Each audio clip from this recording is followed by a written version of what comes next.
Assalamualaikum warahmatullahi wabarakatuh. Alhamdulillahi nahmaduhu subhanahu wa ta'ala hamdan yuwafi ni'amahu wa yukafi'u mazidah. Ya Rabbana lakal hamdu kama yanbaghi li jalali wajhika wa 'azimi sultanik. Subhanaka la nuhsi thana'an 'alaika anta kama athnaita 'ala nafsik. Falakal hamdu wa lakal syukru 'ala dhalik. Allahumma salli wa sallim ala habibina sayyidina Muhammad wa ala alihi wa ashabihi wa tabi'ina lahum bi ihsanin ila yaumiddin. Allahumma ya Rabbana nas'aluka fahma ulama'ika al-amilin wa ilhama awliyaika as-salihin. A'inna ya Rabbana ala tathhiri qulubina wa tazkiyati anfusina. A'inna ya Rabbana ala dhikrik wa syukrik wa husni ibadatik. Urzuqna ya Rabbana taubata qabla al-maut wa syahadata 'inda al-maut wal jannata ba'da al-maut. Amma ba'd. Yang sangat kami cintai, kami muliakan para perindu ridha Allah, pecinta baginda Nabi Muhammad sallallahu alaihi wasallam. Alhamdulillah, puji syukur kepada Allah, dengan karunia-Nya, kasih sayangnya, kita bisa bergabung kembali di acara ini. Semoga Allah memberikan kepada kita pemahaman yang benar, Allah memberi kepada kita ilmu yang bermanfaat, Allah memudahkan mengamalkan ilmu kita, dan Allah menerima amal baik kita. Baik kita di majlis hikamnya Imam Ibn Atha'illah As-Sakandari. Seperti biasa, sebelum kita membaca hikam, ada muqaddimah fiqhiyah, yaitu kita membaca kitab Mukhtasar Abi Suja, atau yang sering disebut juga Taqrib. Kita sudah masuk bab baru. Qala Imam Abu Suja rahimahullah ta'ala, nafa'ana Allahu bihi wa bi ulumihi wa bi ulumi masyaikhihi wa talamidati fid dharain amin. Sampai kepada bab faslun fi salatil musafiri. Dia tentang salatnya orang yang bepergian. Indahnya Islam bahwa di saat dalam kerepotan maka langsung ada kemudahan. Di dalam perjalanan kita menemukan banyak kerepotan. Kamar mandi di rumah kita tidak kita bawa, kasur juga tidak kita bawa. Semuanya adalah asing bagi kita, sehingga bisa jadi melakukan sholat adalah juga berat, susah. Maka ada kemurahan-kemurahan. Tujuannya agar apa? Karena itu hadiah dari Allah, agar kita juga tetap dekat kepada Allah, bahkan semakin dekat di dalam perjalanan. Kita bepergian untuk memenuhi hajat kita, tapi demi memenuhi hajat kita, Allah mengurangi kewajiban kita kepada Allah dari 4 rakaat menjadi 2 rakaat, dari 2 waktu menjadi 1 waktu di jamak. Ini kan kemurahan dari Allah subhanahu wa ta'ala. Di antaranya masa sholat di dalam bepergian, sholat jamak dan sholat qasar. Imam Al-Musannaf berkata, ya juzu, diperkenankan, boleh, bukan sebuah kewajiban. Di dalam madhab kita Imam Syafi'i, menjamak dan mengqasar bukan kewajiban, tapi hal yang boleh. Berbeda di dalam madhab Imam Abu Hanifah, mengqasar tapi tidak ada jamak di sana. Mengqasar wajib, tentunya dengan syarat-syaratnya. Dalam madhab kita adalah ya juzu, diperkenankan. Lil musafiri, bagi orang yang bepergian, qasrus sholatir rubaiyati, mengqasar salat yang aslinya 4 rakaat jadi 2, zuhur, asar dan isya. Kita akan baca nasnya Imam Abi Suja, adapun keterangannya yang kebetulan sekali kita ada fikih praktis tentang fikih bepergian, khususnya adalah dengan judul yang khusus, solusi apa judulnya, solusi jalan macet, apa solusi macet apa ya, solusi dalam macet, buku yang baru, judulnya lupa kita, sudah pokoknya solusi di perjalanan di saat jalan macet. Ada sebuah kecil, itu ada mulai dari sholat jamak normal seperti ini, jamak qashar normal, kemudian kita tambahkan di belakangnya adalah bagaimana solusi kalau kita di atas kendaraan yang tidak memungkinkan untuk turun karena macetnya jalan, khususnya seperti di Jakarta yang hampir setiap hari ada kemacetan. Dan setiap hari ratusan bahkan mungkin ribuan orang yang meninggalkan sholat, bukan karena mereka ingin menantang Allah, tapi karena mereka belum mengerti caranya.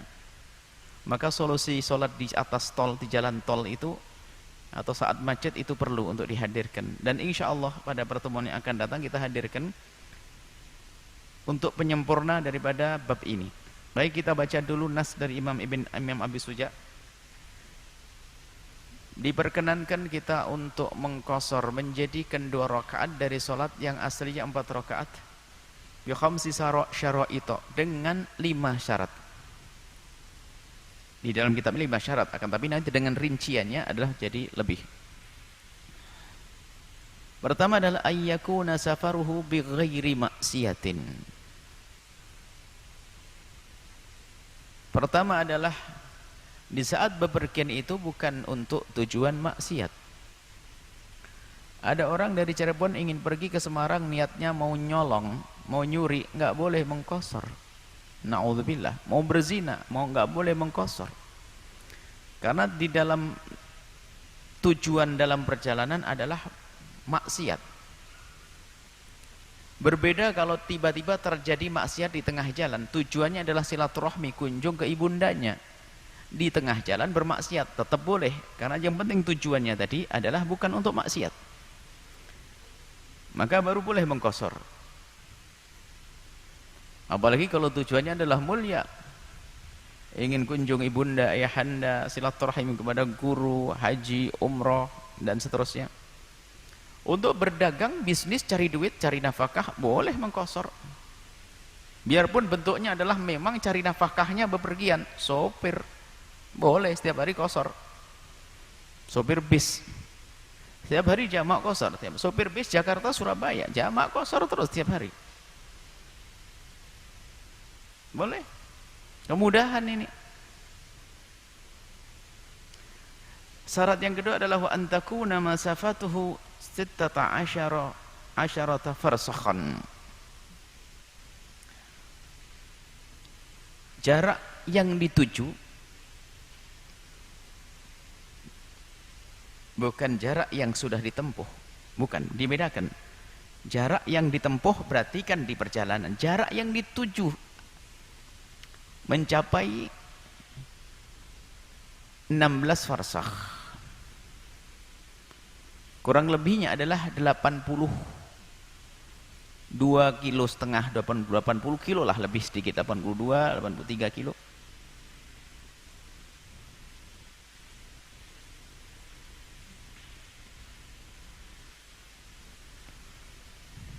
Wa ayyakuna muaddiyan li sholati rubaiyati, salat yang dilakukan adalah salat 4 rakaat. Qashar ini bab qashar saja, belum jamak. Ini dibahas adalah bab qashar.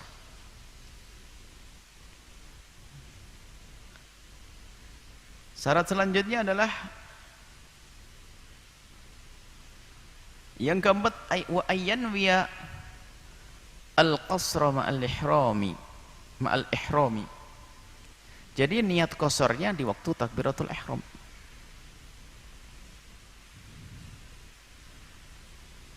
Kalau tidak niat qashar, gak jadi qashar.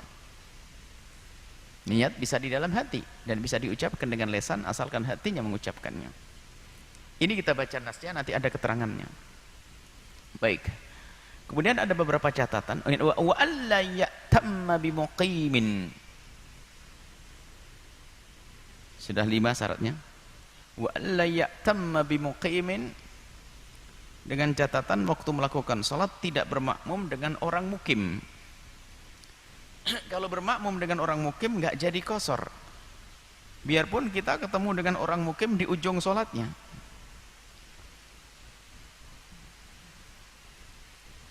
Mungkin kita di perjalanan mau salat qashar, kita menduga kawan kita karena bajunya sama-sama putih. Akhirnya kita sholat di belakangnya, dipikir kawan kita yang mengqashar sama dengan kita. Baru Allahu Akbar begini, Assalamualaikum. Noleh ke sini kita tahu orang situ rupanya. Maka karena kita telah bermakmum dengan orang yang sholatnya sholat mukim, sholat 4 rakaat, maka biarpun kita hanya mendapatkan 1 atau bahkan takbir saja, kita harus sempurnakan 4 rakaat. Karena kita telah bermakmum dengan orang yang tidak mengqashar.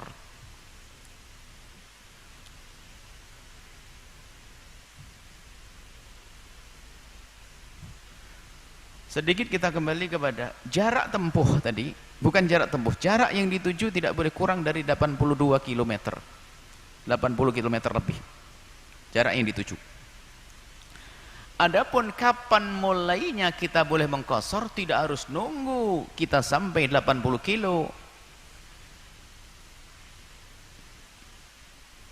Kita menuju tempat tersebut, tapi kita baru keluar dari kampung kita, kita sudah boleh melakukan sholat qashar. Kita sudah boleh melakukan sholat qashar. Nah, kampung di sini ada ukurannya. Kampung perkampungannya adalah, ya kampungnya kalau terpisah dari kampung-kampung yang lain, ya kampungnya. Biasanya ditandai dengan sebuah tempat yang di situ ada, atau baldah, yang di situ ada polisinya, ada pasarnya, ada hakimnya. Nah, ini adalah kalau dikira-kira adalah seputar wilayah kecamatan begitu. Kalau gini kecamatan Sumber, kita keluar dari Sumber sudah boleh kita mengqashar. Kita baru keluar di sini berapa kilo? Mengqashar. Baik. Wa yajuzu lil musafiri. Ini qashar. Kemudian di samping qashar ada jamak. Wa yajuzu, dan diperkenankan lil musafiri, bagi seorang musafir, ayyajma'a, untuk menjamak baina dhuhri wal asri, antara zuhur dengan asar, fi waqtin, di waktu, ayyihima sya'a, fi waqti ayyihima sya'a, di waktu mana yang ia suka. Kalau yang pertama namanya jamak takdim, kalau yang kedua namanya jamak takhir.